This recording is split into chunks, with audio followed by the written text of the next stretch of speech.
Hi hello welcome back to my channel. അടുത്ത spot CR7 cafe ആട്ടോ. Location വരുന്നത് നമ്മുടെ ബേബി മെമ്മോറിയൽ ഹോസ്പിറ്റലിൽ നിന്ന് പുതിയ ബസ് സ്റ്റാൻഡിലേക്ക് പോകുമ്പോൾ ലെഫ്റ്റ് സൈഡായിട്ടാണ്. നമ്മുടെ അവിടെ ഒരു ഗസാനി അല്ലേ, ഗസാനീൻ്റെ നേരെ ഓപ്പോസിറ്റായിട്ട് വരും കേട്ടോ CR7 കഫേ. നേരത്തെ അത് അറിയപ്പെട്ടിരുന്നത് മോംസ് കഫേ എന്നാണ്. നമ്മൾ കയറി ചെല്ലുമ്പോൾ തന്നെ അവിടെ ഒരു മെനു ഡിസ്പ്ലേ വെച്ചിട്ടുണ്ട്. നമ്മൾ ഉള്ളിലേക്ക് കയറി കൈയൊക്കെ കഴുകി കുഞ്ഞിനെ കൊണ്ട് ഫുഡ് ഓർഡർ ചെയ്യാനിട്ടിരുന്നു. ഞങ്ങൾ ഓർഡർ ചെയ്തിട്ടുണ്ടായിരുന്നത് ഒരു ലോഡഡ് ഫ്രൈസ് ഓർഡർ ചെയ്തിട്ടുണ്ടായിരുന്നു, പിന്നെ ഒരു റോള് ഓർഡർ ചെയ്തിട്ടുണ്ടായിരുന്നു, പിന്നെ 2 കോഫിയാണ് ഓർഡർ ചെയ്തിട്ടുണ്ടായിരുന്നത്.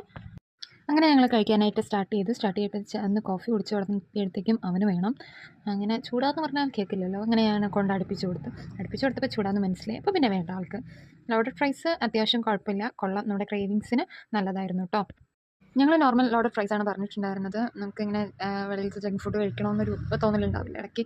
അപ്പം ബഡ്ജറ്റ് ഫ്രണ്ട്ലി ആയിട്ട് നമുക്ക് പോയി കഴിക്കാൻ പറ്റിയ ഒരു ബെസ്റ്റ് കഫേയാണ്. കാരണം ഞങ്ങൾ ഇത്രയും ഓർഡർ ചെയ്ത് ഞങ്ങൾ വയറ് നിറഞ്ഞു. കഴിച്ചതിന് ശേഷം ഞങ്ങൾക്ക് 240 രൂപ എങ്ങാണ്ടാണ് ടോട്ടലായത്. അപ്പം അത് ബെസ്റ്റാണ്. അപ്പോൾ അടുത്ത വീഡിയോ ആയി വരുന്നത് വരെ കാണാം. Tata bye bye, see U.